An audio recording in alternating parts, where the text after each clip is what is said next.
أعوذ بالله من الشيطان الرجيم.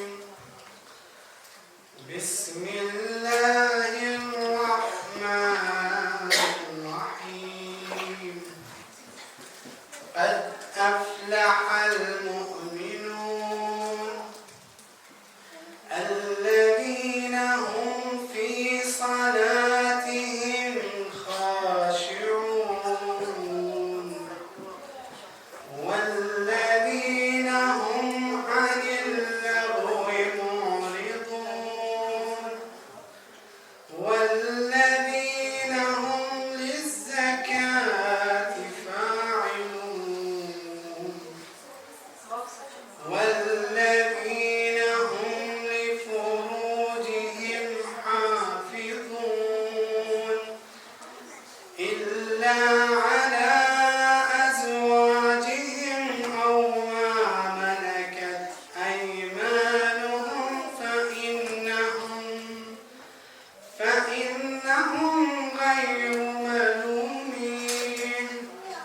فمن ابتغى وراء ذلك فأولئك هم العادون والذين هم لأماناتهم وعهدهم راعون والذين هم على صلواتهم يحافظون.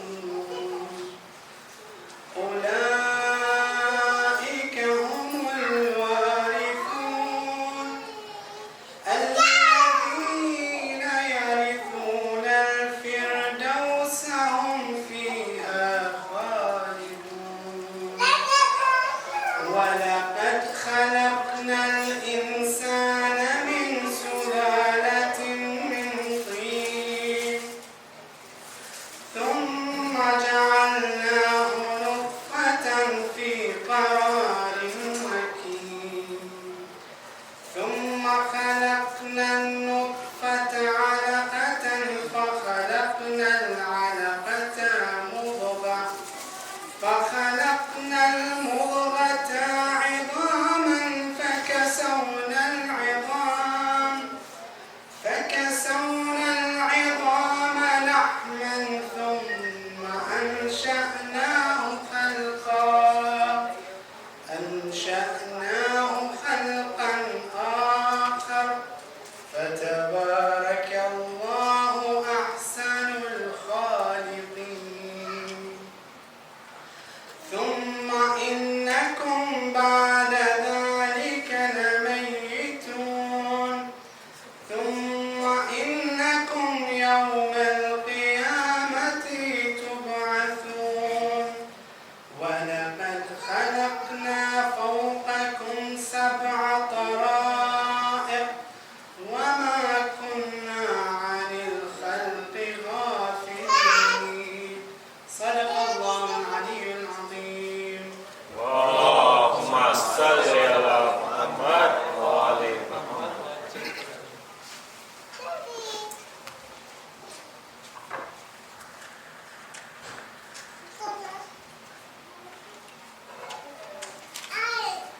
On behalf of the Dar-E-Zehra Health and Wellness Committee, it is truly a pleasure to welcome you to our first annual Community Health and Wellness Day at Dar-E-Zehra. اللهم صل على محمد وعلى محمد. Assalamu alaikum, brothers and sisters. Thank you so much for joining us here today.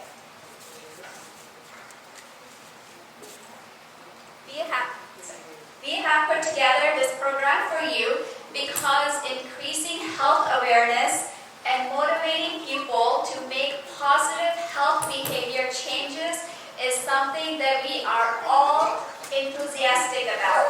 So we want you to leave this program feeling motivated and inspired to make healthy lifestyle changes, because a stronger you means a stronger community. It It's my pleasure to walk you through our agenda, through this conference, introduce you to the speakers that are here to share their knowledge and to inspire us to live a healthy life. So we have divided the program session in two different sessions. In the first session, we will have 4 speakers. You will hear the talk about hypertension, the respiratory system, the benefits of exercise and dieting, as well as diabetes. Then we will take a short break around 6 p.m. or perhaps a few minutes after. And then we will continue with our second session of the second 4 sessions of our second 4 talks in our second half of the session. We will hear about ocular health and vision in children, adults and elderly. We will hear about stroke, heart attack, and dental hygiene. Then we are going to open the floor for questions with our panel of experts. So these are the experts in their field, and they are willingly and generously offering us their time and service. So I would highly encourage each and every one of you to take full advantage of this opportunity. If you have any questions, any health concerns, or any questions about your health conditions, please engage with these experts on any health topics. Are you worried about high blood pressure, high cholesterol? What can you do to help or make yourself better in your health conditions? Please take advantage of this opportunity. If you would also like to speak privately with a one-on-one discussion with any of our speakers or any of our doctors here, you can also do that. Please know that your health information or your health discussion with any of your doctors will strictly remain confidential. So in the end, we will open the floor for questions with our panel, and we respectfully ask that during the presentation, if you have any questions, to please hold them at the end. As you can see, we have a full agenda, and we are going to try very hard to stay on time. So we will address all of your questions, so please hold your questions, any comments at the end of the talks.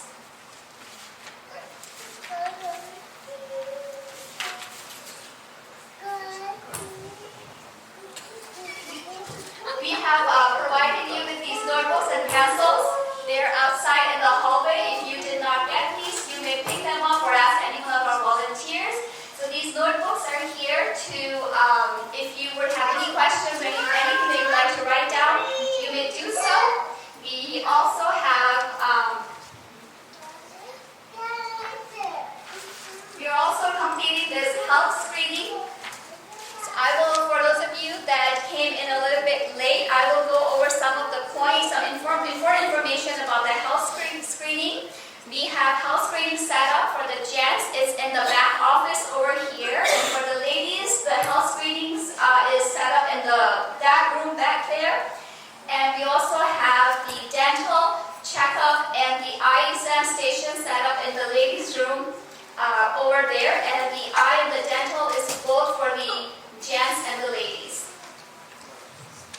So we have our eye specialist also is here with us, Dr. Miriam Nakvi. She is providing us the free eye exams. If you have any questions or concerns, you may also discuss with her.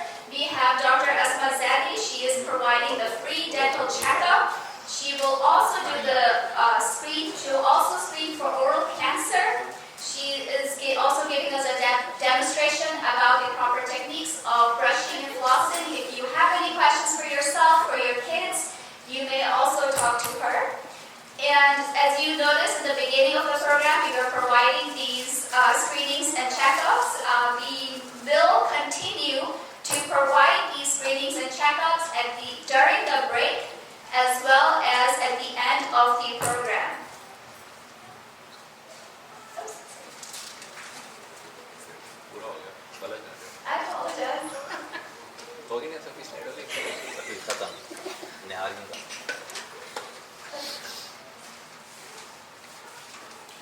please know that your vital information, your screening information, and any consultation, any discussion that you have with our doctors will remain confidential. We will also have information about the healthcare clinics, which provide free healthcare services to those who do not have insurance or those who cannot pay or are unable to speak English. We also have information about that.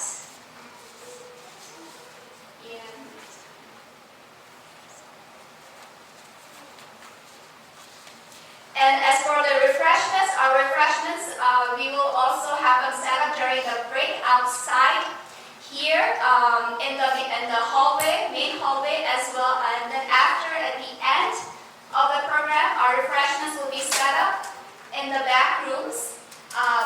Both back rooms, our refreshments will be set up.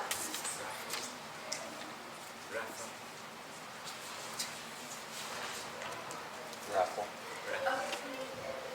Yes, we also have a raffle. If you can see, we also have a very wonderfully, beautifully wrapped raffle.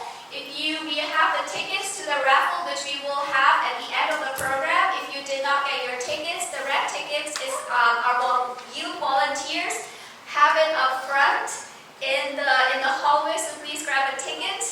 If you did not get it, we will draw these tickets at the end of the program.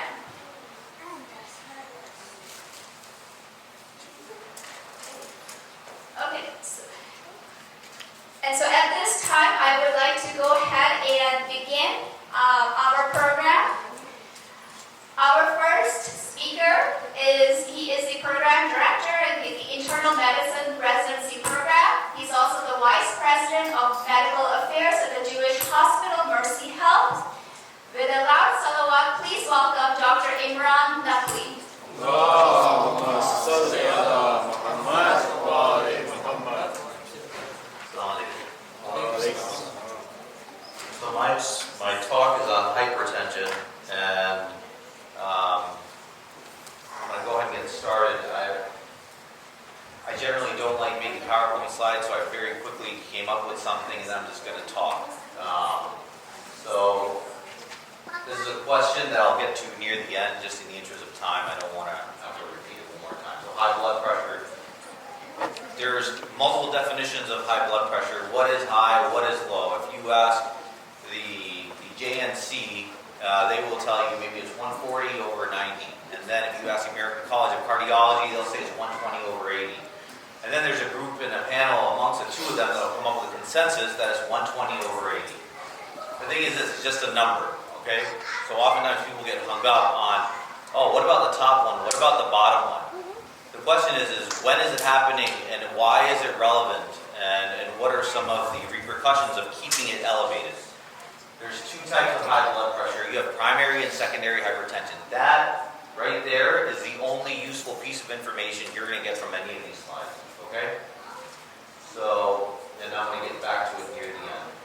So, oftentimes when people have high blood pressure, when do you have symptoms? You have symptoms when it becomes too high. Right? When it becomes too high. It's been high, but now that it's so high that your head is hurting because you're about to have a stroke, that's when people actually start seeing some problems. When it's so high that you can't see anymore, that's when people seek medical attention. But the problem is it's been brewing. A fire has been ongoing for years. You can obviously lead to problems like heart attacks, strokes, kidney problems. And when it comes to what we call risk factors, when we have risk factors for disease, whether it's stroke, whether it's heart attack, whether it's kidney disease, the one risk factor that is the most important, to slow the progression of kidney disease, to slow the progression of worsening cerebrovascular stroke events or cardiac events, is adequate control of someone's blood pressure. Okay? So that's why it becomes extra important after you actually have a complication of long-standing, untreated high blood pressure. Okay? So, obviously there are multiple risk factors. If you smoke, that's going to bring your blood pressure up. None of us drink, I don't think, but that brings your blood pressure up. Obesity brings your blood pressure up. The types of foods we eat and drink, our lifestyle dictates whether or not our blood pressure will be high or low. There's also one more thing, again, I'm going to touch at the end because, we're going to have a pulmonary talk after this that I want everybody to know about, okay? And I practice what I preach. So Heather here, you can be my witness on whether or not I am or I'm not telling the truth, okay? So treatment for hypertension. All of these are great, okay? Drugs are great too. But again, the question becomes, why is your blood pressure high?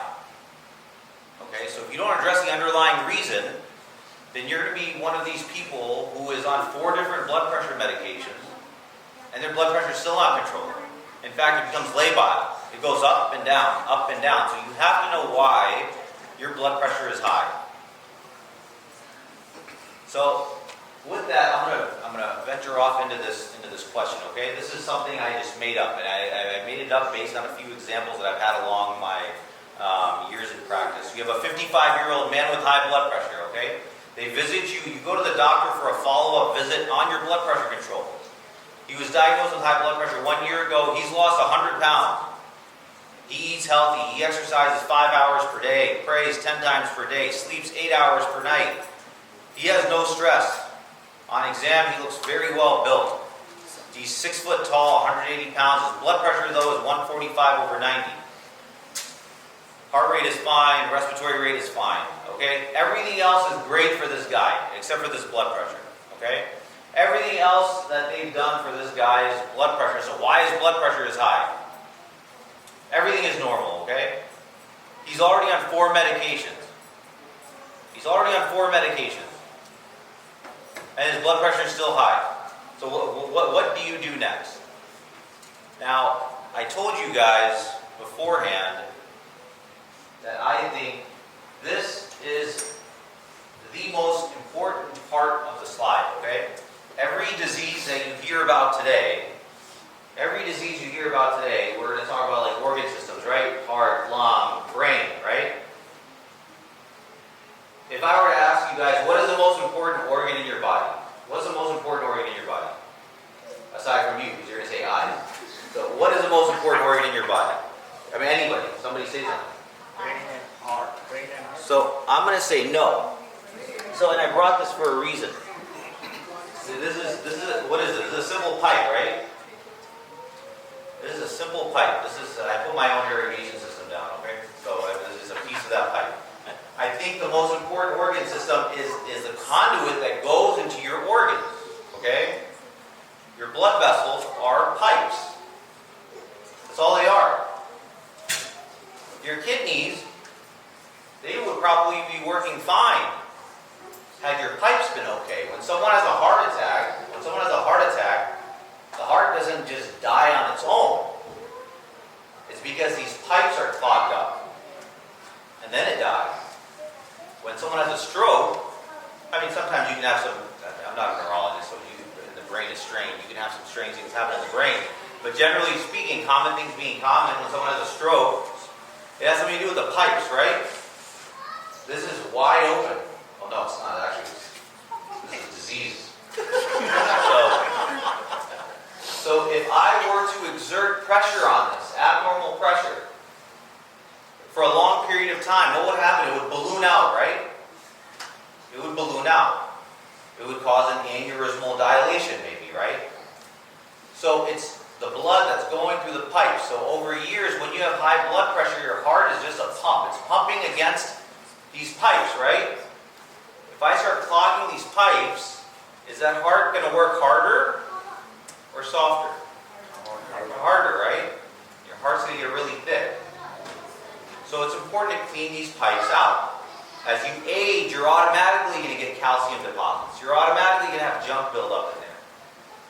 But because of the high blood pressure, you can start getting thickening of these walls too, okay? Now, there's one other entity, okay? And this is, in my practice, I almost always, 100% of the time, I've been practicing for, I don't know how long I've been practicing, but since 2006, my most commonly written prescription is not a medication, it's not a specific test, but it's a test. It's a sleep study, okay? It's for sleep apnea. Okay, so sleep apnea is when people stop breathing at night. Sometimes you're like, oh, yeah, but that's not it. When you're snoring, you're actually suffocating. So when we talk about, oh, it's obesity, this guy in my question, he's lost 100 pounds, right? One of the things you have to be tested for is sleep apnea. Okay? When you're not breathing at night, you're retaining gas. That gas is called CO2, and that directly leads to your hormones causing high blood pressure, okay? Eventually it gets to a point where your oxygen level falls. And when that falls, that leads to high blood pressure as well.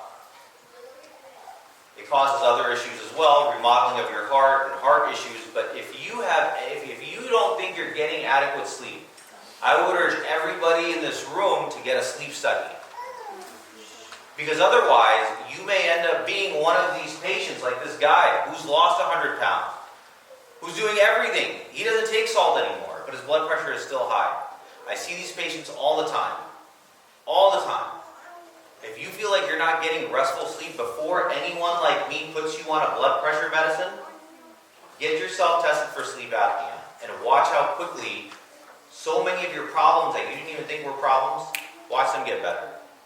Okay?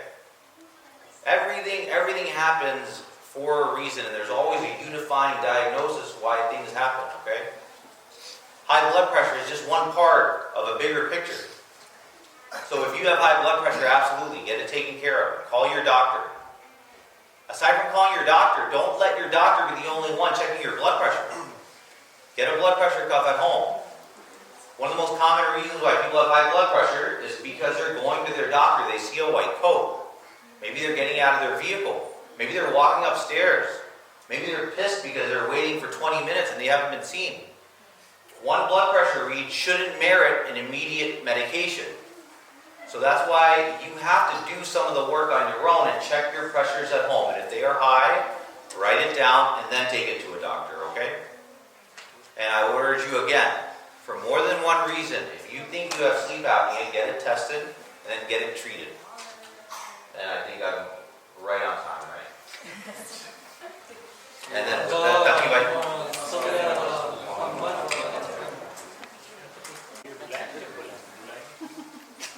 Jazakallah, thank you so much, Dr. Nahwi. We will move on to our next talk.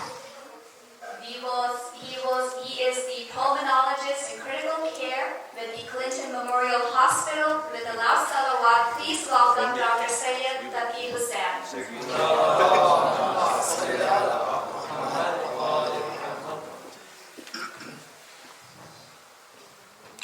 Assalamu alaikum, everyone. So when I usually walk in to see my patient, they are critical and past the limit that now they need to see me. Usually it comes with an incubation and all, but I'm not going to scare you with that. So we'll just start with the respiratory system and continuing with what Dr. Naqvi just said. Respiratory system, as we just said, it starts with your nose, mouth and everything, and then into your lungs, going through your trachea, which we normally know as the respiratory or the windpipe. Goes into the lungs. Oxygen is essential for our body. We all know we need oxygen, but at the same time, it's important to have the carbon dioxide gotten out. What happens with the oxygen when it goes to the lungs? It's not just going to sit there. It has to go to the organs. So for them to function, that's where your blood flow comes in. That's where hypertension, cholesterol, diabetes, they play a role, because not getting that oxygen from the lungs to different parts of the body has its effects, and that what causes all the problems. And that's why treating your high blood pressure, treating your cholesterol, treating your diabetes is important, because the flow of blood, the oxygen is there, but you're not getting the oxygen to the other organs. Most of the time, the MI, heart attacks, stroke, and all, they stem for the fact that your organ is not getting enough oxygen. So that is the most critical point. What are the symptoms? If you are short of breath, that means you're gasping for air, you're not getting enough air, just related to your lungs, you're struggling to get that air in. You can have heart attacks, like I just said. You have anemia, the lack of blood in your body. It's not able to deliver all that oxygen. Lung conditions like asthma, COPD, or any kind of infection can affect the oxygen capacity of your lung. Anxiety, panic attack, but everything is good. You have the oxygen, you have the blood flow, but you're panicking and you're hyperventilating yourself. You're not taking deep breaths. You're like, so there is no gas exchange. Just in and out, in and out, in and out. So nothing is going in your lungs. So these are, we're just going to talk about, focus on the type of lung diseases here. First is the airway disease, from your nose, mouth, down to your lungs. Moving the air, the effect of ability for more air in and out of the lungs. That is affected by different parts, just like COPD and asthma. I'm just going to focus a little bit here on COPD because smoking is the #1 cause, and what happens in COPD is, one is emphysema. Your lungs become so enlarged that there's no gas exchange. You're just stacking one air on top of the other, and the carbon dioxide retains in your body. One of the things that carbon dioxide does is, what we see normally in patients, you become lethargic, fatigued, you have no energy to do anything because you're not exchanging. Carbon dioxide is mostly a waste product of your oxygen utilized by the cells. Then slowly, when I come in, I see my patients, they are not responding. They are past that point that they are unable to respond. They're like sleepy and totally lethargic and needs intubation. That's where I'm usually like my patients, so I take over and I control everything what they have for so many years messed up. Lung circulation is another one. You have to have the blood flow through the lungs. Most of the people must have known there's pulmonary embolism, there's a clot in my lungs, and there's not enough circulation. That pulmonary hypertension and the edema, that fluid that builds up, a lot of people know that water in my lungs. So there's water around your lungs and it's unable to expand, get that oxygen in.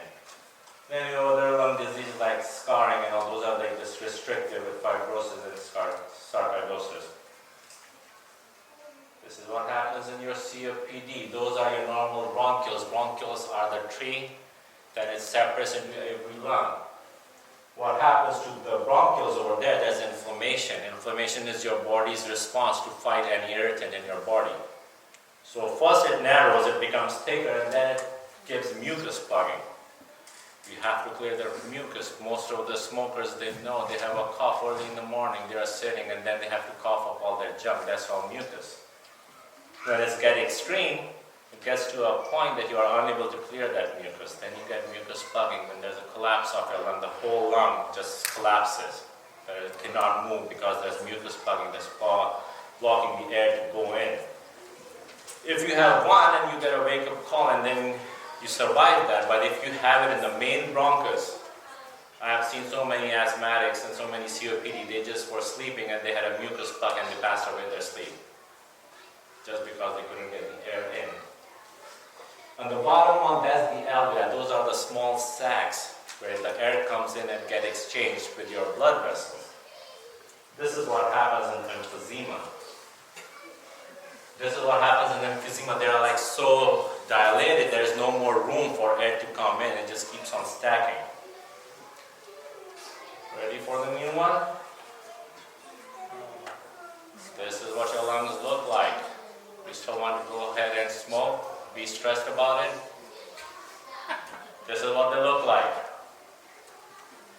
This is what your X-ray looks like. This is emphysema. See how enlarged and inflated your lungs are? They are doing nothing. You are unable to do anything. That one on the right, that's your normal X-ray. That's how it should look like. There is no room for any air or any gas exchange to happen there. With COPD, if anyone has COPD or if anyone is a smoker, you always can prevent, but the criteria, you have to make those lifestyle changes. Exercise, diet, and plus, since you're already at risk of so many respiratory problems, it's very important that you get vaccinated. You believe it or not, you are smoking, so you better get vaccinated. Then oxygen therapy, that's just the easy one. Then surgery. If you go that far and you're still not listening, we have to operate. There are so many times if you have cancer or anything, we have to cut out a part of the lung and you walk with a chest tube. And trust me, it's not a good feeling. was smoking, if you quit, this is what happens. Every time you stop, your body has the capability of regenerating all that harm you have done. At the bottom, 10 to 15 years after quit smoking, your risk of heart attack and stroke and everything minimizes and comes almost close to as a non-smoker. It's your life, your choices, but we just want you to make informed decisions so you know what you're doing and what. If you're a smoker, it's not a matter of if it's going to happen or not. It's just a matter of when it's going to happen. It will happen. You will have COPD. You will have breathing problems. You will require oxygen. You will have to come and see me. And I will intubate you. With that, thank you so much, guys. Expenses. Yeah, it's coming. 80% of the expenses were actually driven by 20% of our employees. Right? And this is something very interesting, right? If you look at it from that perspective, that majority of the times what we found out was that the employees were not taking care of what were routine things which ended up ballooning into something else which resulted in driving 80% of our healthcare costs. Now, later on I got into what I call health and fitness business. I had like 20 fitness centers, right? And we had 15,000 clients. So I looked at a lot of different cases personally from a health and fitness benefit perspective. So I have a little bit experience around that part of it, which is why I'm talking about health and fitness today. Now, one of the things I want to point out to you, this is in Surah Hujurat, right? So Allah says that the believer is the one who believes in Allah and His Messenger and then does not doubt. But then He says, the ones who strive with their properties, so your money, but then also with their own selves in the cause of Allah. They are the ones who are truthful. Now, how do you strive with your own self in the cause of Allah? That's a very important question to ask, right? How do you strive with Allah? How do you pray? With your body, right? Number two, when you fast, do you fast with your body or your mind or your spirit? It's actually all of that, right? When you go to Hajj, right? Who's gone to Hajj? Right? Is it physical? Yeah, right? Now, striving in the cause of Allah, those are just ibadat, right? But when you help the community, right? Our Prophet built 2 mosques with his own hands. Right? In the olden times they used to walk around. We nowadays, get from our home into a car to a working car back home. No physical activity. So that's a very important aspect that you have to take care of yourself. And what is one of the 2 fundamental risks that we have out there? Wealth is actually the lowest level of risk. What is the next level of risk? Your health, right? Parents, children, and then your iman, right? So health is also, so it's a risk. So when Allah gives you risk and He says you need to strive in the cause of Allah, He's given you this body in which He's put His spirit into you. You need to take care of it, right? Now these 2 gentlemen said, if you don't take care of your body, what happens, right? You start seeing different effects. Now, somebody says, I exercise, right? But then, part of keeping fitness is actually you don't not only exercise, but you diet. 30% is exercise, 70% is diet. But you can't say, I'm just going to diet and it's going to work out. You actually have to work on your body. You can't just say, I'm going to work out and no diet. Right? It has to be a combination of both. Now, I'll point out one more ayat to you, and then I'm going to probably try to stop on the ayat. But, here, this is the Israelites who were walking in the desert for 40 years. Right? They walked in the desert for 40 years. Allah says, we shaded you with clouds, which means the rain came from the cloud in the desert. Then He says, we sent you manna and quail. Manna was a type of bread. It was a grain that used to come from the sky, right? And they used to make honey-type bread of it. And then quail was actually the quail bird. So they were getting sugar, rain, carbs, and protein. Right? And then Allah says, eat from the good things, right? Eat from what? Minat tayyibat. Now as Muslims, we always talk about halal food. It's very rarely, I am in my own group here, right? Most of the time we don't talk about tayyib food or pure or good food. We talk about halal food. Where's the halal food at? But the problem is that Allah is saying eat the good food. Now what is Allah saying good food here? Water, good bread, and by the way what? Protein. And by the way, Allah is saying eat this for 40 years. Not 1 year, 2 years, 40 years. And then He says what? Eat from the good things. He's calling these good things. And then He says what? And they have wronged us not Allah, but they are what? They are wronging themselves. Because the Israelites went to Prophet Musa and said what? Give us potatoes and onions and vegetables, right? And this is in context of that. Right? So food and diet are the topmost things. Now let me ask you, I'm going to make it a little bit interactive, right? Can you tell me the reasons why people don't exercise? Anybody? Laziness, okay, fine. Lack of motivation, time. I have family. I'm busy, right? Inability. By the way, I will show you inability problem solving also, right? So what else? Don't have time, right? I have family obligations. I have a job, and I right now I'm too old, right? Or I have a sickness that's stopping me from doing it, right? What else? Settle for something subpar. Settle something subpar, or I have too much time, I'm too young. Others say I'm too old. Others say I started working out, it hurt like crazy. I'm stopping, like I'm not working out. Does it happen? Right? Now, tell me one thing, right? What are the benefits of working out? I know you guys are all smart. You guys know I'm preaching to the choir. So just anybody tell me what's the benefit of working out? Number one, you don't have to go see Taki and the Nakvi, right? If you work out, that's one thing. Prevention. Prevention is better than cure any given day, right? What are the benefits you get? More energy, right? Stress. Save money. Save money, not go to the doctor, make these guys rich and millionaires, right? But other than that, increase life expectancy, right? So your physical aspect, when it improves, your muscle strength, your bone strength goes up, your cardiovascular strength goes up. Right? What else? Obesity helps with that. Helps you sleep better. He just said sleep. Right? Helps you sleep better, doesn't it? Right? So now, I gave you excuses of why people don't work out. Right? And I'm going to just show you a very quick video. It's a 5-minute video, right? I'd love you to watch this, right? And just see what you get out. Now at the end of the video, I'm going to ask you 2 questions. I have 2 prizes. So whosoever is paying attention will get these 2 prizes. I'm going to show you a video, right? And after the video, I'm going to ask 2 questions. Everybody up for the video or the prize? Or both? Both. Okay. What's the prize? What's the prize? No, that's a surprise. Eat manna and quail for the next 40 years, right? Now, I'm going to give you a little bit background. A little bit background. This is this gentleman was in one of my fitness centers. He won the National Anytime Fitness Award for his story, right? And this is chosen out of 20-30 million people over in 2018. So this is his story.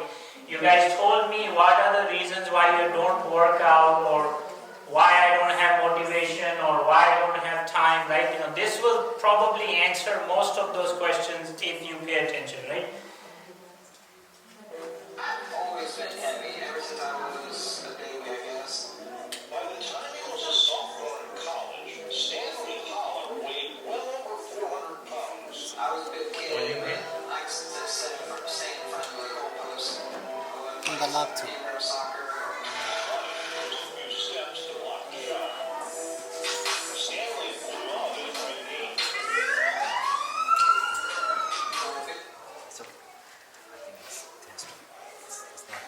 Voice is coming from the projector, not from the speakers. And this is high. Yeah, it should be coming. Yeah, I think it's not. He severed his artery in his knee and they couldn't find out, those too big to fit in the machine.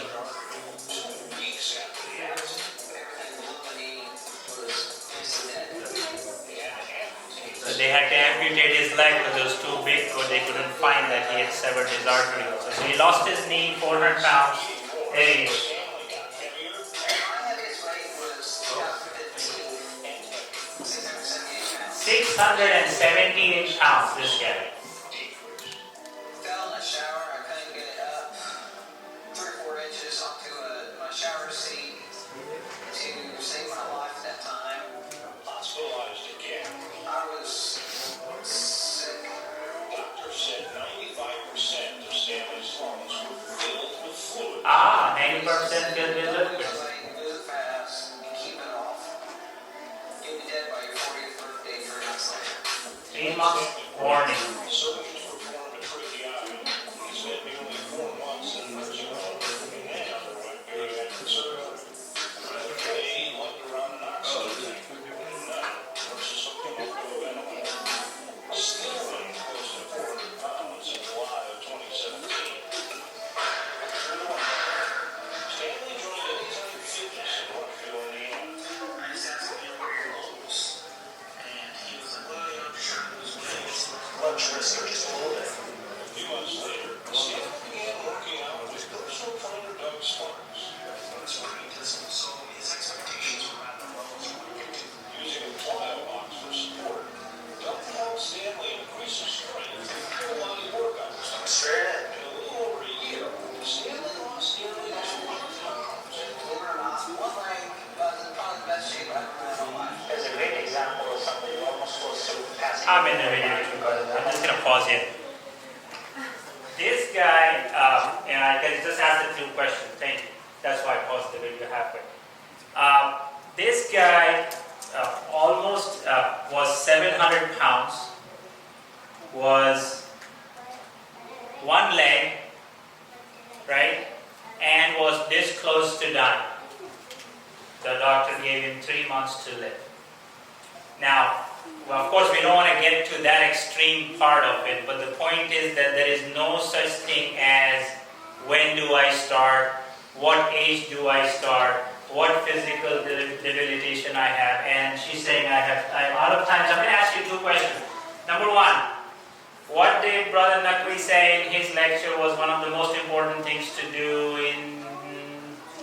when you go visit the doctor for hypertension? Yes, ma'am. Sleep apnea test. MashaAllah. Allahumma salli ala Muhammad wa ala Muhammad. And what was the one question or one recommendation that he's sleeping? Well, no, that's okay. Obviously, he's checking his messages. What does Brother Naqvi say was the one thing that he talked about was one of the most important things in his speech about what does smoking do to you? COPD, blood pressure, destroys your lungs. Who gives you? Okay. What does smoking do to you? And what is the, okay, I'm going to rephrase the question. What is the one benefit of quitting smoking? Ben? Like to breathe better. You can breathe better. Sleep better. He said one last, it was in his last slide.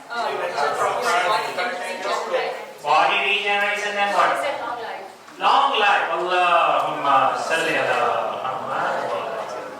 Thank you again. You know, I think that the main part is that just make sure that you exercise. Like I said, I'm just going to scroll to the board. And the biggest thing is make sure that when you're sick, Allah says that I'm going to give you no lack of fear and happiness. So when you take care of your body, you don't have to fear about any diseases, and you're always going to stay happy. So just work out and prevention. That's all. Thank you so much, Brother Hassan, for even explaining us the Islamic and our Muslim responsibility for maintaining our own health. It's our responsibility. We will now move on to our next and the last speaker of this session. It is going to be about diabetes, and it's in good medicine. So please welcome, with a loud salawat, Dr. Kashaf Heather.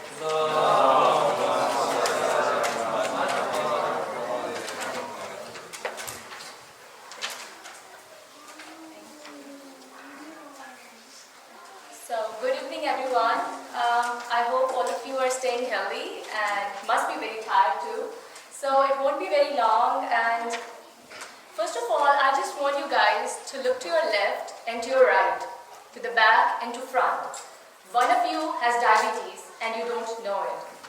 This is not, I'm not saying this. This is the CDC data for the Americans, that 1 in 5 Americans have diabetes and they don't know it, which takes it to a total of 37.3 million people. And 23% of the adults are still undiagnosed. So what is diabetes doing to you? It is damaging you physically, it is damaging you emotionally, all of you know that, but it is damaging you financially. For every $7 you spend, $1 goes to diabetes. Be it the diagnosis of diabetes, it can be the treatment, it can be acute complication whatsoever, which makes it to a total of $327 billion. And a person living with diabetes has a more expensive life, that is 2.3 times more expensive than without diabetes. Pretty expensive, huh? So better listen to Hasnain Bhai and control diabetes before it damages you physically, mentally and financially. So what are the signs and symptoms? How do you know you have diabetes? Diabetes basically, first of all, what happens in diabetes? This is a blood vessel, like Dr. Naqvi showed you. It's just like a pipe, a blood vessel. So in that blood vessel, sugar starts accumulating. So whenever you have a very sugary food or you're cooking, you just feel like it sticks. It sticks to your hands. It's just like sugar melting. Same thing is happening in your body. The sugar is in the blood. There is no insulin, which is a hormone responsible to take this sugar to different tissues in the body, to different organs. Now this sugar is accumulating in these vessels. It starts sticking. And when it is not going to the muscles, you don't have energy to work. You feel extremely exhausted. This is a very common symptom for diabetes. Other symptoms include increased hunger and thirst. This is also very, very commonly reported symptom. Increased frequency of urination. And because you are peeing out sugar, there is sugar in your urine, so there is an increased risk of UTIs and yeast infections. There is slow wound healing, there is tingling and numbness. And one very interesting thing about diabetes is that you get diabetes when you're overweight, but suddenly you start losing weight. So you are very happy, oh, I'm losing weight, I don't need to work out and stuff. But you know, diabetes has already happened. So what causes diabetes? There are two risk factors which are age-related and genetics. You cannot modify them. If you are getting 45 years or older and you have a brother, a sister, or someone with diabetes, but if you tell me that my mother has diabetes, I'm going to get it no matter what, I won't agree with you. That you cannot get it if you don't drag yourself to get it. So obesity, being overweight, if your BMI is above 25, you need to worry about it. You need to do something before it's too late. Physically less active, less than 3 times a week, diabetes in pregnancy, had a baby more than 9 pounds, polycystic ovarian disease for women, you are at risk of diabetes. So these are some values I just wanted to show. This is the diabetes criteria. If you check your blood sugar after 8 hours of fasting, it should be 99 or milligram per deciliter or less. If it is above 126, this is diabetes. 2 hours after meal, it should be less than 140, and above 200 is diabetes. Everything between them is pre-diabetes.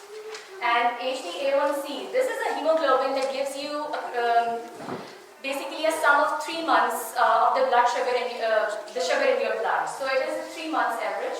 It should be less than 5.7. If it is above 6.5, you're already a diabetic.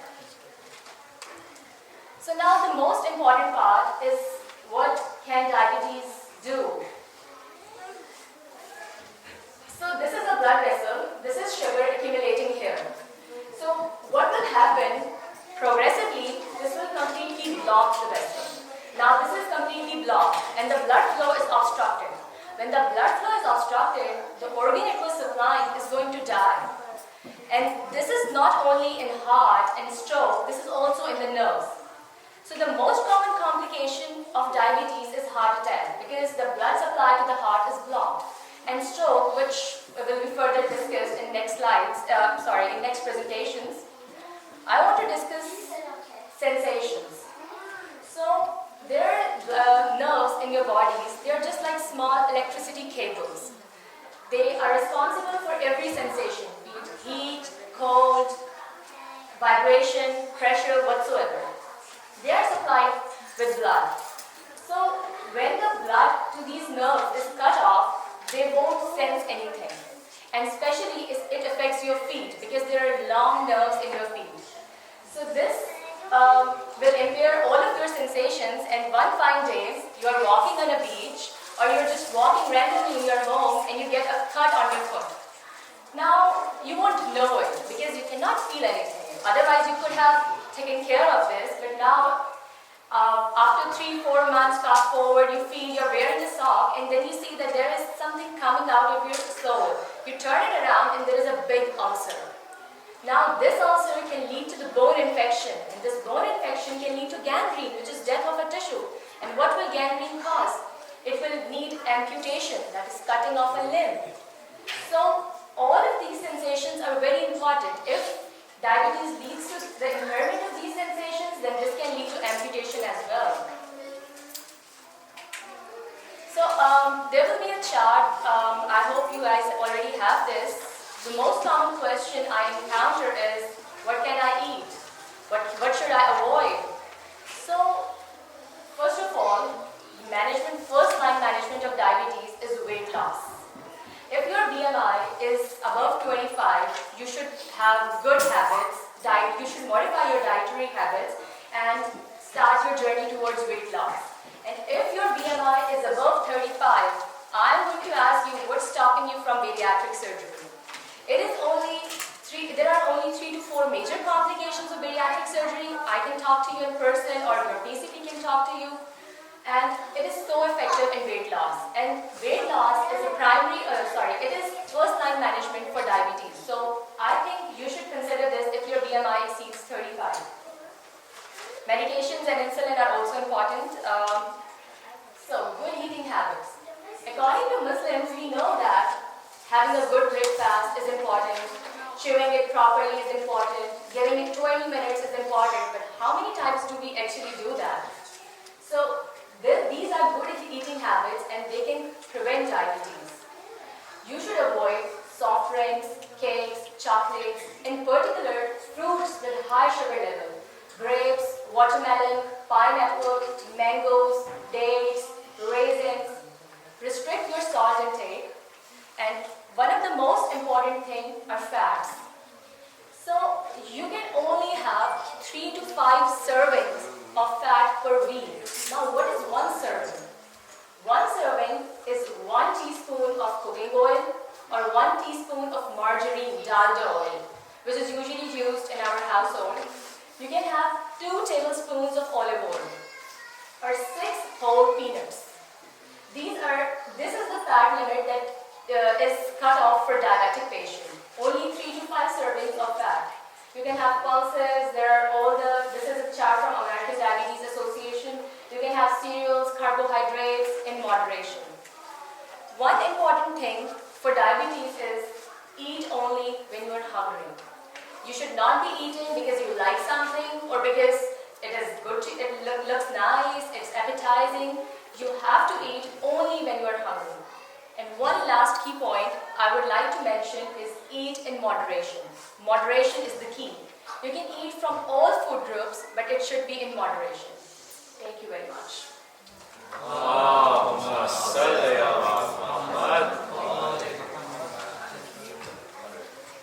Of our program, we respectfully request everybody to please make your way back to the main hall and take your seats. We will go ahead and begin the second half of the program.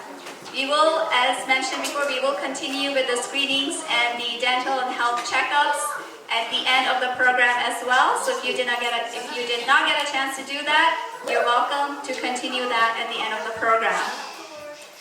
Yeah, And as mentioned, we are going to have our raffle. Brother Hassan is here to with our raffles. If you have not put your red tickets into the basket, he's bringing it around. Please put your नहीं आपकी अपने पास रखो जो दिया है उनके पास हो yes. You hold on to your red tickets. Okay. We will have the raffle for our first prize. इनाम किसको जाएगा? We have the first ticket drawn. Our first ticket for our raffle prize. The first ticket number is 1852374. I will repeat the number again. Please look at your red tickets. The number is 1852374. Nobody? No. 1852374. You have to be present to get the award. So. No? Okay, we will go ahead and draw. Since there was nobody claiming the first ticket, we will draw the second ticket for our raffle prize. Our second ticket, the number, please look at your red tickets. I will read the number. It is 1852376. The number. Do we have a winner? Sahar.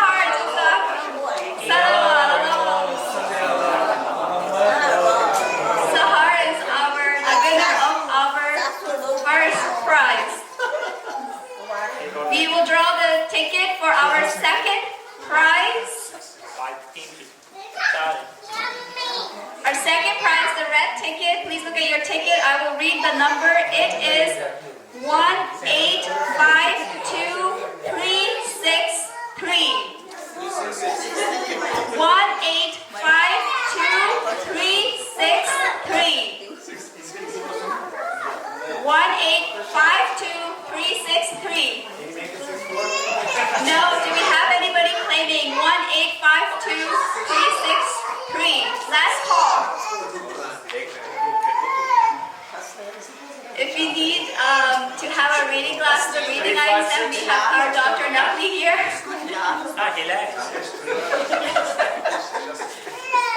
So nobody claiming that ticket, we'll draw. Go ahead and draw the next one. Present person wins.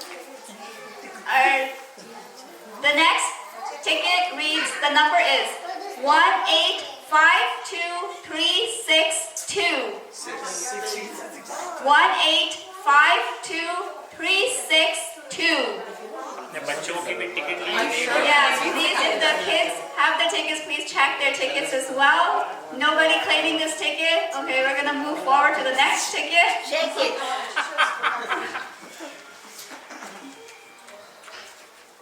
Alright. Okay, thank you. Our ticket number, new ticket number, 1852364. Yeah, we have a winner. We have a winner. Thank you. Salawat. The first time we are having this event, so we have lots of learning opportunities. So for our first speaker, we are going to hear about ocular health and vision in children. She is a pediatric and adult ophthalmologist in our community. With a loud salawat, please welcome Dr. Mariam Nakwi.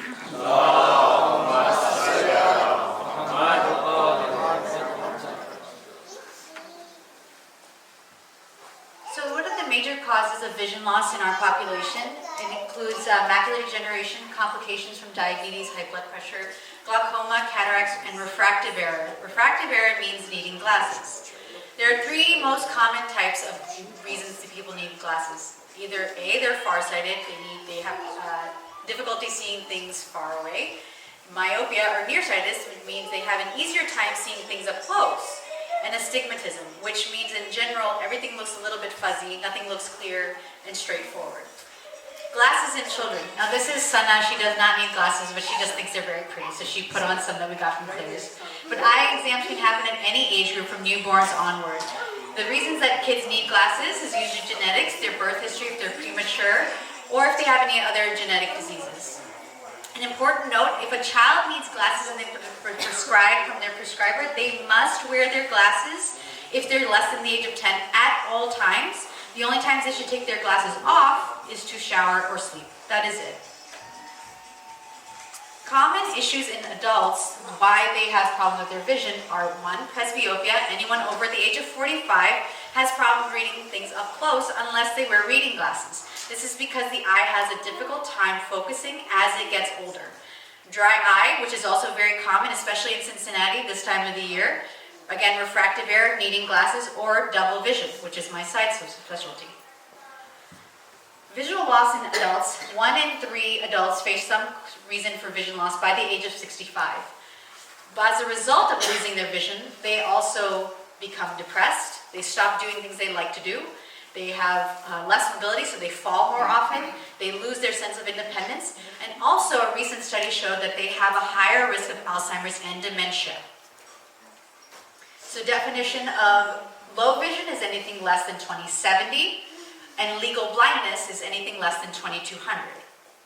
So let's first talk about macular degeneration. This is a cross-section of the eye, and what macular degeneration shows is that with time we lose the cells that are inside of the retina, and those start to degenerate. And so what happens most commonly is we lose our central vision.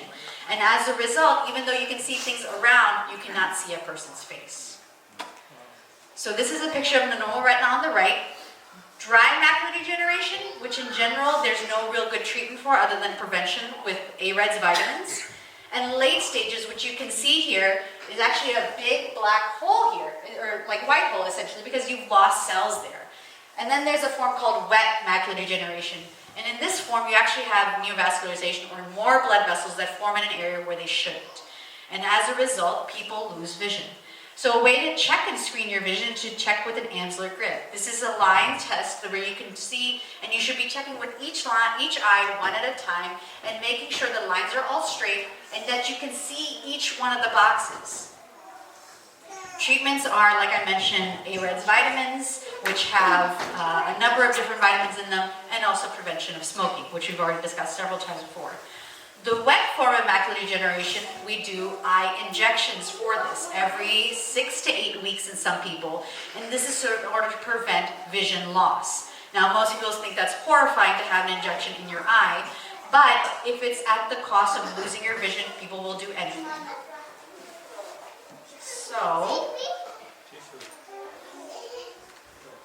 glaucoma. Glaucoma is another cause for vision loss. This is in general when the pressure in the eye is higher than it should be, and as a result we lose our peripheral vision. So now, in this case, we don't lose the central, but it starts coming down and down and down, as though we're looking through a little pipe.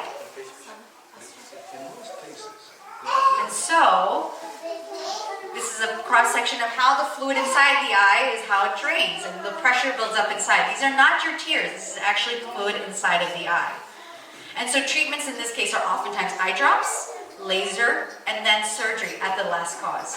Now, we never wanted to get to that point, but we have those options available to us. So, let's talk a little bit about diabetic eye disease. We've talked about diabetes a lot, but diabetes in the eye, when it gets to that point, it's usually not a good sign. And studies show that after 10 years of having diabetes, most people will have signs in their eyes. However, those signs will be much worse if those diabetes and those sugars are uncontrolled. And so in this instance, the most important thing is glycemic control, or controlling your blood sugar. If you control your blood sugar, keep your A1C in the ranges that your doctor is recommending you, we can prevent the diabetes from hitting inside the eye. And what do we see when diabetes is inside the eye? What we see is what we call diabetic retinopathy. Diabetic retinopathy is when you have proliferation of new blood vessels in the back of the eye where they should not be. When they're there when they should not be, you can have hemorrhages, you can have aneurysms, and ultimately you can have loss of vision. And once it gets to the point where you have loss of vision, it's very hard to get it back. So this is a picture of what happens beforehand. And then what we do afterwards to treat it is actually we have to laser the retina. We have to laser 360 degrees all the way around the retina to prevent these more blood vessels from actually causing detachments of the retina. Another thing that can happen is what we call diabetic macular edema. So this is a picture of your macula. This is the part that when you look directly at something, you should be able to see it clearly. This is normal, right here. All these nice layers, all these gray and dark and very clear white, that's normal. That is not. That's when you have fluid inside of the eye. And that's what we oftentimes need to do injections in the eye for. So the final thing we should talk about is cataracts, because everybody at some point in their life will develop cataracts. You cannot escape it, and it is not scary. We have treatments for this. Oftentimes a 10-minute procedure can cause people to go from blinded vision to all of a sudden, mashallah, 20/20 vision the next day. It's probably one of the most exciting things I do. So what is a cataract? It is your natural lens that is clear when you're a baby, and as you get older, it gets older. Kind of like the rings of a tree tell you how old the tree is, it's the same exact thing. So that tree and that lens gets older, it gets darker, it gets cloudier, and then all of a sudden you can't see through it anymore. So oftentimes people talk about difficulty driving at nighttime, difficulty with glare from oncoming headlights, difficulty with halos around lights. These are all symptoms of cataracts. It feels as though someone turned the shade down inside the house because everything is dark, everything is dim. And so for that we do cataract surgery. Now, what can you do to prevent it? Well, no one can stop getting older, right? So we all get older, but what can we do to prevent fast occurrences? Well, one, don't get hit in the eye, because that will cause it. Don't smoke, because that will cause it. Try to protect yourself from UV radiation. And now, I'm not talking about that you shouldn't be out in the sun at all. No, actually, sunlight is good for your eyes. But in general, you should wear sunglasses or something to prevent yourself from getting too much UV rays. And then I have a short, quick video talking about cataracts. I'm not sure how much this is going to go into, but here we are. Maybe not.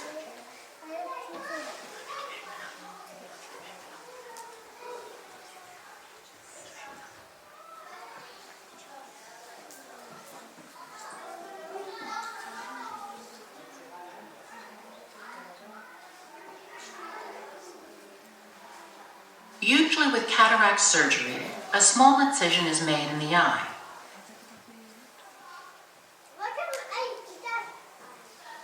The front portion of the thin outer covering of the lens is opened to allow removal of the cataract inside. The cataract is gently broken up and vacuumed out. Then a folded lens implant is in through the small incision and into the capsule where it unfolds and permanently takes the place of the clouded natural lens. With the cataract removed, the new lens implant clearly focuses light rays onto the retina.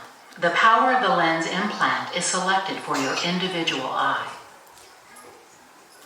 So cataract surgery, while it sounds scary, one, you're partially asleep for it, so no fear, no pain there. And lastly and finally, it is one of the few things that you can go from legally blind to seeing 20/20 the next day, and probably one of the most exciting and heartwarming surgeries that I can perform in this day and age. So with that, I'm going to close this because I'm sure there are more questions that we can answer later. But it is the only effective treatment. There's nothing else you can do to prevent cataracts, and it is a 10 to 20 minute outpatient procedure. And that is it. Cataract surgery, you may please highly encourage and welcome to do so. We will move on to our next presenter. He will talk to us about stroke. He is a neurologist as well as the assistant professor of neurology with the Gardner Neuroscience Institute and the University of Cincinnati. With a loud salawat, please welcome Dr. Syed Amir Haider Zadi.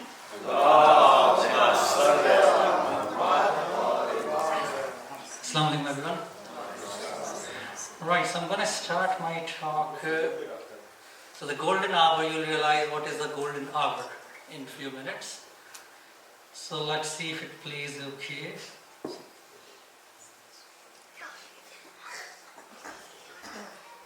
Now he's been wanting to put garlic chives in everything. Well, not everything. Dad, the side of your face is drooping. Mom. The problem is really nothing. Dad, are you okay? You're slurring. Why are you slurring? Raise your hands up in the air for me. Dad, are you okay? Gracie, call 911. Honey. Tim.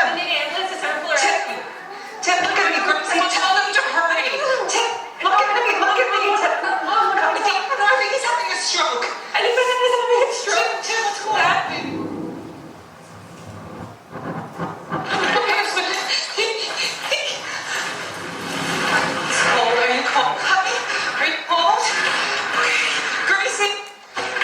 Gracie's gonna come, sweetheart. We're just gonna go. We're just gonna go in the ambulance right now. We're gonna go to the hospital. Okay? Okay. Well, I'm right here. I'm right here. Gracie, meet us in there. I'm right here. I'm right here. Okay. Okay, here we go. You just stay right here. You just stay and breathe. Just breathe. Tim?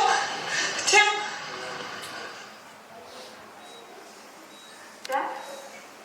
Dad? How you feeling? I'm fine. Well, you've had a stroke. But because you got it quickly, you're looking at a full recovery.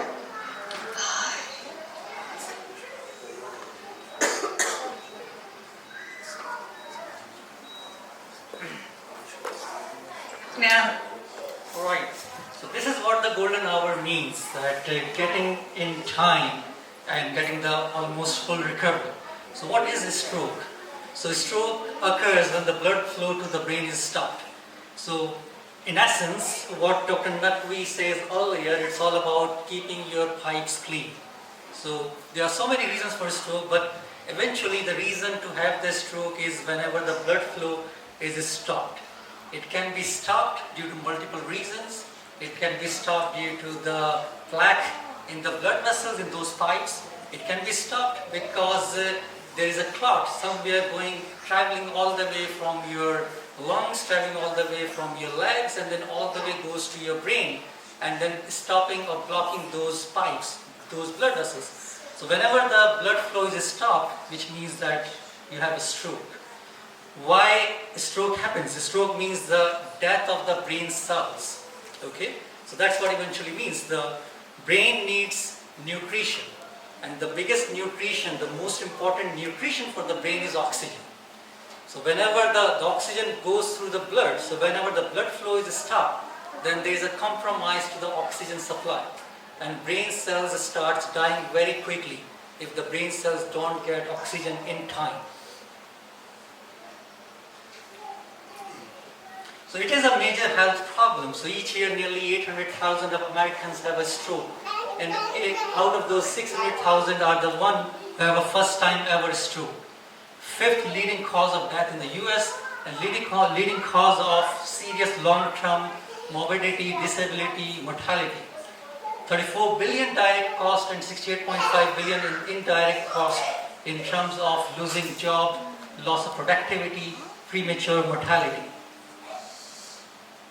So what causes a stroke? As I said already, so it's about multiple reasons. Anything that stops the blood flow, that compromises the blood flow to the oxygen, that reduces the blood flow to the brain, that reduces anything that reduces oxygen supply. So most of the strokes, 85% of what we call ischemic stroke, which means either there is a plaque, so the yellow color is the plaque. So that's around the walls of the blood vessels. So if that plaque is getting larger and larger, eventually it will compromise the blood flow, and at some point the blood vessel get blocked, that pipe will get blocked. The reason you get all this yellowish discoloration, yellowish substance in the walls of those pipes is again about high cholesterol levels, eating too much of like fried foods, not eating healthy diet. So that's what causing the accumulation of all of that substance in the walls of the blood vessels. The other reason, as I said, could be the blood clot. So the blood clot traveling from any part of the body can block the blood vessel and causes the stroke. So that's the most common cause of a stroke, 85% of them. 15% of the stroke, the rest of the stroke is what we call hemorrhagic stroke. When there is no problem, there is no blockage of the blood vessel, but the blood vessel bursts And whenever the blood vessel bursts, it causes the bleeding inside the brain. Now our head, our skull, is kind of a tight case. It cannot expand. So whenever there is a blood inside the brain, there is no space for the blood to go. So it causes a lot of pressure on the brain cells that leads to the death of brain cells. So 15% of the stroke is due to brain hemorrhage, 85% due to the ischemic stroke. So what symptoms do we get with the stroke? That's very important. Sudden numbness or weakness of any part of the body. Sudden confusion or trouble speaking or understanding. Sudden trouble seeing in one or both eyes. Sudden trouble walking, dizziness. Sudden severe headaches. The most common word in all of those symptoms is sudden.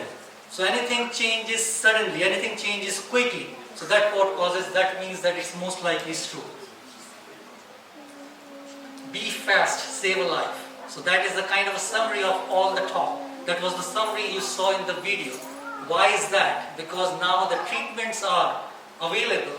If you get in time to get the treatment, there is a chance of even full recovery after the stroke. So time is brain. So that's what we say in stroke, that time is the key. Whenever you feel, so getting yourself aware of the symptoms is the key. Whenever there is a symptom, sudden change in the strength of the body, sudden change in the sensations, always think about stroke and call 911. This is an important slide. So with a stroke, every second you are losing 32,000 brain cells. Every second. Every minute you are losing 1.9 million brain cells. Every hour you are losing 120 million of brain cells. And per stroke, the whole event, you are losing 1.2 billion of the brain cells. So that is why the time is brain. That's why it's important to get help as soon as possible. So 36 years, which means that the brain is going to lose, in normal brain, if it's going to lose the cells in 36 years, you can lose it in one stroke, one event. So the top picture is the brain MRI, normal brain, and this is how the stroke looks like, the lower part, the MRI. So the risk factors usually, we already talked about, some of the risk factors are modifiable, some are non-modifiable. Non-modifiable risk factors means the age, gender, race, ethnicity, family history. We cannot change that, we cannot do much about that. But the other side, the left side of the column, they are modifiable risk factors. Hypertension, diabetes, heart disease, high lipid levels, smoking, illicit drug use. So all of those factors, we can do something about it. And what we can do about it is changing the lifestyles, reducing the risk by changing the lifestyles. And we already talked a lot about the lifestyle changes, diet, stopping smoking, and keeping your blood pressure low. This number is important, 55 plus. 75% of the strokes in people are happening in people more than 65 years of age. So the risk of having a stroke more than doubles each decade after the age of 55. So it's very important to keep an eye on your diet, keep an eye on your blood pressure, because after that age, it's going to happen at some point if you don't change your lifestyle. Primary prevention is the key, so maintaining a healthy weight, healthy diet, exercise, normal blood pressure, lower cholesterol, avoid stress, and stop smoking. So just a quick slide about the minor stroke. You heard about this term minor stroke, which is called transient ischemic attack. This is when the blood supply is not blocked permanently or for a long time. This is a kind of a temporary reduction of the blood supply to the brain. Why it's important? Because it's a warning, it's a clear warning. If that happens, which means the risk of stroke is very high. So blood supply is compromising at some point. So TIA is a warning for a big stroke. So this slide, I just put a couple of things. There are so many different ways to treat stroke, but these are the two major ones: clot busting medicines and clot retrieval. You can only have it if you get in time, because there is a certain time period. If you get in time, within 2 hours, 3 hours, there is a chance that you can have the full recovery. And this is my last slide about the key points about why stroke happens. and what we can do about it. That's it. Thank you so much.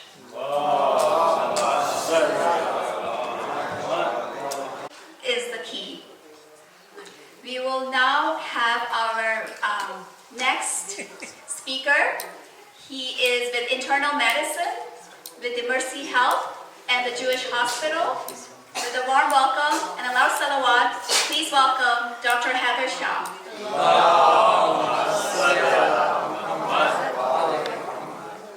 Hi everyone, so my name is Heather. Hopefully some of you know me by now.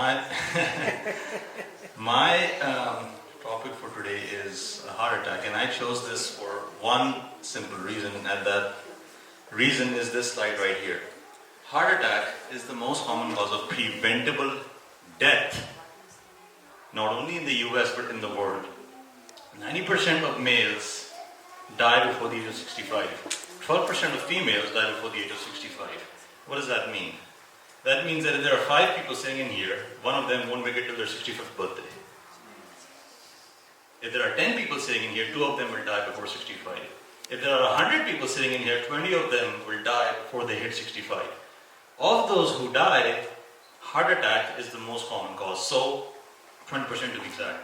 So basically, behind the fancy numbers and the fancy stats, what this slide is saying, if there are 100 of you sitting in this room, 4 of us will die from a heart attack before our 65th birthday. Now think about what I'm saying for 1 second. If you go and you tell your friend, hey man, in 14 years you're going to die at the age of 64, that person will lose their sleep for the rest of their lives. They will spend every second of every minute of every hour trying to stop it, reverse it, modify it, change it from happening. This slide is saying the same thing. It's telling you the exact same thing, that there's a good chance that you won't make it for your 65th birthday unless you do something about it. So again, I think Dr. Naqvi and Dr. Amir Zaidi made a very good point. It's all about the pipes, and I'm going to drive that point home in this slide. My approach to the way I do things is, instead of me just telling you that, this is bad for you, it can cause heart attacks, see you next week, I try to explain things for 3 reasons. The first is, I think when people understand why something is happening, they tend to appreciate it more and implement that in their lives, if they know what's exactly going on. Number 2, it sticks with them longer. And number 3, if you guys went and educated a third person, you guys would have a pretty good command on what's going on. So the way the heart works is that when it squeezes blood to the whole body, arteries shoot off the heart and they come back and resupply the heart. So the heart supplies itself. If you zoom in on any one artery of the heart, this is what it should look like. So the point Dr. Naqvi was making is that the pipes should be like this. There should be no obstruction. Blood should flow from point A to point B, and that's it. If for any reason there is obstruction in the flow of blood in the pipe, then whatever is located here in this end, it's going to die off. It's just like when a child wraps a rubber band around his finger. First his finger turns blue, then it turns white, and if that rubber band isn't taken off, it's going to fall off and die. The exact same thing happens, but it happens inside. It's the same pathophysiology. For a heart attack, for a stroke, the concept is the same. The blood flow has to keep flowing. There shouldn't be any traffic. And again, this is exactly what Dr. Naqvi and Dr. Zaidi were saying. So that's the normal artery, that's trash building up, that's trash building up even more, and that's trash building up to the point that nothing is flowing. So whatever is here, it's going to die. And if there's a heart here, it's going to die. If there's brain here, it's going to die. And if there's anything else here, it's going to die. Again, same thing, just so you guys understand what's going on. Same thing, the pipe, there's obstruction in the pipe. Now that's cool, isn't it? Just what is that yellow stuff made of? What is this yellow stuff made of? And there are 6 things that cause that yellow stuff to build up. 2 you can't do anything about, and that's age and that's genetics. You can't reverse your age and you can't reverse your genes. And we'll talk about genes at the very, very end because that's important. The 4 things that you can do something about to not die at the age of 65 or before is high blood pressure, high blood sugar, high cholesterol, and smoking. And you guys have heard enough about this, so you guys don't need me to go in more detail, but just very briefly, over a few seconds, very quickly, how does it all add up and cause a heart attack. So it all starts with high blood pressure. That's why we put Dr. Naqvi in the beginning, because that was, most important. Blood pressure, if it's high in your vessels, it's exactly the same if pressure is high in a water tube. If the pressure goes above a certain point, that tube will burst, right? Easy to understand. The same thing happens in your blood vessels. But what happens here is, go back to your childhood, when you walk and you played and you injured your knee or you scraped your elbow, what would happen if you cut yourself? Your body will form a wound around the bruise, right? A velvety, purplish, textured wound. When your vessel bursts because of high pressure, the body forms a wound to cover that vessel up. But what happens is that wound, that point of irritation becomes a nidus, a focus for things to come and stick to it. The first thing that comes and sticks to it is high cholesterol. The cholesterol we eat gets absorbed into your blood, floats around in your blood until it can find a point to stick. The second thing that sticks to a ruptured vessel is sugar. You guys, if you put your hands down in a bowl of sugar, your fingers, and you take your fingers out, what happens to your fingers? They stick to each other, right? That's because sugar innately sticks to things and makes things sticky. So if you have free sugar floating in your blood, which is the definition of diabetes, the definition of diabetes is you've lost the ability to store sugar in your organs, your liver, your muscles. If you have sugar floating around in your blood, it's going to go and stick to things. And the first thing it's going to stick to is a ruptured vessel where you have that bruise. And then, of course, the last thing is smoking. Now, people don't understand that when you smoke, you're not just inhaling smoke. You're inhaling hundreds of micro-solid particles of chemicals through your lungs, which go into your blood. They float around in your blood until they, again, go and stick to something. And what they stick to is that focus, that point of irritation, which was caused by a high blood pressure. So these are the four things that if you can modify early on, you can stop yourself from having a stroke or a heart attack later down the line. Again, this just so you guys understand what's going on. Normal artery. At some point, this guy had a burst in his vessel from high blood pressure. Cholesterol started sticking to it. Diabetes, blood sugar started sticking to it. Narrowed, and eventually it caused him to have a heart attack. That's funny, isn't it? I know, right? Alright, Hong Kong comedy. So, remember in the beginning when I said you can modify two things, and that's aid in genetics? Genetics, I want to take 10 seconds to talk about, and that's important. So, if we go back to the example of a tube, there are two things, right, that are going to cause an obstruction. The first is the junk that's actually inside, and the second is the size of the vessel, right?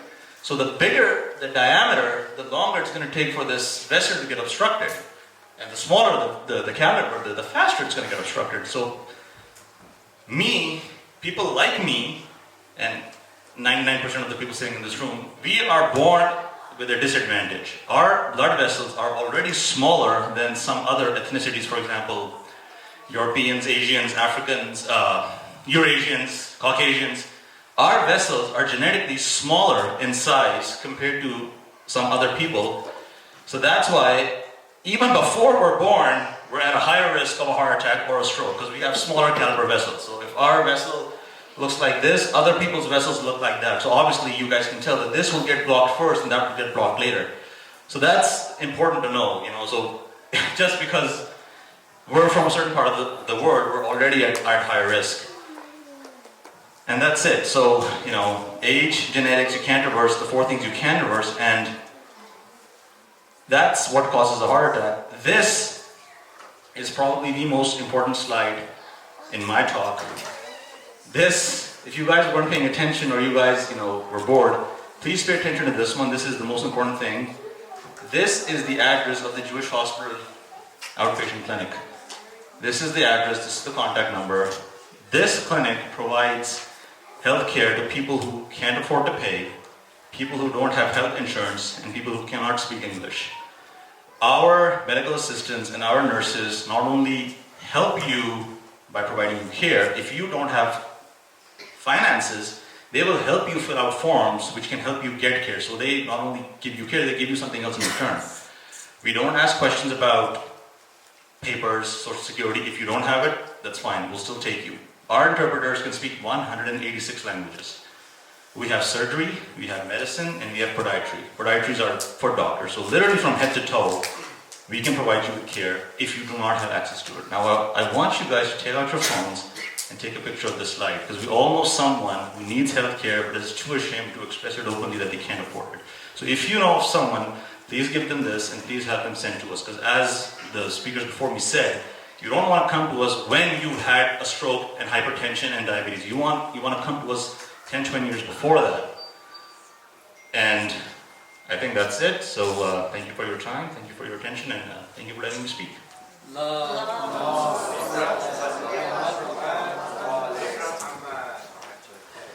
Thank you so much, Dr. Heather Shah. And just to emphasize on the point that he made, please take a screenshot of this. This is the outpatient clinic providing healthcare.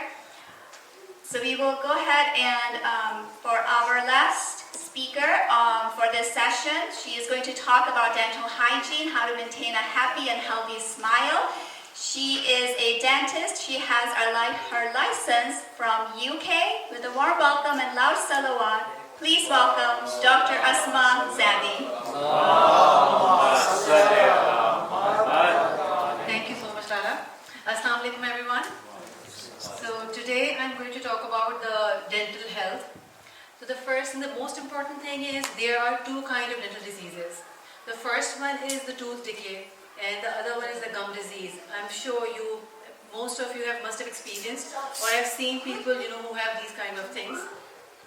So according to the Center of Disease Control and Prevention, what they say, more than 1 in 4 adults have untreated dental disease, which means they have decay in their mouth, cavity in their mouth, and it's untreated, unseen. And about the 46% of the adults have signs of gum disease. So I'm going to elaborate more what these things are. So what is tooth decay? It's basically whenever a tooth is being damaged by bacteria or the bugs, what it does is basically, it starts with the plaque, which is a thin sticky film that forms on our teeth after we brush and when we eat food or drink. So what happens is it starts to damage the tooth and it wears off the tooth structure. So in the beginning, when the tooth decay starts, in the beginning it looks like this, and as it progresses further, it goes down deep to the pulp, which is all the nerves reside here. So whenever it touches this pulp area, it's, you start getting toothache, it disturbs your sleep, and you may get infection, pain, sensitivity to hot or cold in the beginning, and later on abscess, eventually tooth loss if it's not being treated. So again, we have got the solution available, but that can, we can repair it with the filling or the root canal treatment later on. Now what gum disease is? It's basically the irritation or the inflammation of the gums and the bone that supports or surrounds the tooth. Again, if you have noticed bleeding or swollen gums and bad breath, you may have noticed, and loose tooth eventually again, because what happens, the bugs, they start to reside in the plaque first, and they start to creep in between your teeth and the gums. As you can see here, it's all red, it's swollen, it's all irritated. It starts to creep inside there and start to eat away the bone which is holding the tooth in place. So once the bone is lost, you cannot do anything. So tooth is lost then. Now again, as I mentioned earlier, the plaque is the most important thing. That's the culprit, I would say, that causes, it harbors all bacteria and bugs. And again, it is causing both the things. The first picture you can see there's a cavity which has been there. The second thing is the plaque. As I mentioned, it's a very thin film. In the beginning it looks like this, and it can be removed by brushing. But if it's not being removed, it becomes really hard and becomes started. And at that point, you have to go and see the hygienist, and they just use their instruments and clean this tartar. Again, I'm sure you all are fed up of listening to the smoking and things, but again, smoking has an effect on the gums as well. What it does, again, it causes the staining of the teeth. The tartar levels are much higher. bad breath, nobody likes it. And you know, the most important thing is that there's increased risk of oral cancer. So people who smoke, they are more prone to develop oral cancer. There's again the link between the gum disease and diabetes, which is very, very important. As diabetes affects the other systems of the body, it also has a very adverse effect on our gums. Now, it's, according to the recent studies, it's a bidirectional effect. If you have high blood sugar levels in your body, it makes you more prone to develop gum disease. But it's the vice versa. If you have a gum disease, you're not diabetic, later on you are more prone to develop the diabetes as well. Obviously, with diabetes, you have to just maintain your oral health. You have to be very meticulous in keeping your mouth clean by brushing and flossing. Otherwise, you may develop some fungal infections too. How we can prevent it? Again, as I mentioned, I cannot emphasize more on this. Brushing twice daily with a fluoride toothpaste is very, very important. Again, spending 2 minutes each time. Fluoride toothpaste is very important because fluoride has, it's a natural mineral. It's found in some things available, natural things, as well as it is in the toothpaste. So it protects the tooth from decay and it strengthens the teeth as well. Eating, develop good habits of eating and limiting the snack to just meal time only. If you would like to snack, especially with the kids, offer them something healthy, raw vegetables and fruits, that's better, rather than offering them a cookie or chocolate in between meals. Last but not the least, the regular dental checkup is very, very important. Every 6 months you go and see your dentist. They not only check your teeth, but they just look for the oral cancer screening as well. I'm going to quickly play this video. To keep your mouth healthy, it's to brush your teeth for 2 minutes twice a day. Here's how to do it right. Brush at a 45-degree angle to your gums and move the brush back and forth in short strokes. Not too hard, use gentle pressure, not hurting the gums. Brush all sides, including the chewing surfaces of all teeth. To clean the inside surface of your front teeth, tilt the brush vertically and make several up and down strokes. And finally, brush your tongue to remove bacteria and keep your breath fresh. Use a fluoride toothpaste with the ADA seal and replace your brush every 3 to 4 months. Sooner if the bristles get frayed. Brush twice a day, floss once a day, and see your dentist regularly. To learn more about taking care of your teeth and gums, visit mouthhealthy.org. Alright, as you heard that you should replace your toothbrush every 3 to 4 months or before if you see all the bristles are all worn out. Okay? The other things are not very important. Okay, let's move on to the kids' teeth. Obviously, we see kids again, as soon as the teeth erupt in their mouth, start brushing. Use the smear only. If the child is under 3, use only smear. And when the child is 3 plus, 3 to 7, you should use the pea-sized toothpaste. Encourage them to spit out rather than rinsing or just swallowing the toothpaste. Again, fluoride in excess quantity, that can be harmful for teeth as well. Keep sugary food to meal times only. Again, if you would like to just give them a bar of chocolate, let's say, give them after meal rather than offering them, in between meals. Now, as I'm sure I've demonstrated a few of them, like, how to floss, but I think it's better if you just watch this video, and that's going to be right in the end, maybe. In addition to brushing twice a day, flossing once a day will help keep your mouth healthy by cleaning between your teeth where a brush can't reach. It also helps prevent gum disease. Wrap about 18 inches of floss around a middle finger with the rest wound around the opposite middle finger. Hold a small amount of floss, about an inch, tightly between your thumb and forefingers and gently insert the floss between the teeth. Hug the floss tight to the side of your tooth. Rub the floss gently up and down, pressing against each tooth. And remember, get behind those back teeth. There are other products to help clean between your teeth, especially if you have braces or have a hard time holding floss. Always ask your dentist if you have any questions. To learn more about taking care of your teeth and gums, visit mouthhealthy.org. Alright, as she mentioned, there are some other things available as well, along with the flossing. If you see that you have got larger gaps in between your teeth, floss will not do anything. So just look for these small brushes. They have small bristles, they can easily just keep the in-between areas clean. And as I mentioned about the mouth rinses, mouthwashes are always an adjunct to your toothbrushing and flossing. Never replace your toothbrushing with a mouth rinse, because brushing and flossing is important, but you can use a fluid mouth rinse as well. That's it from my side.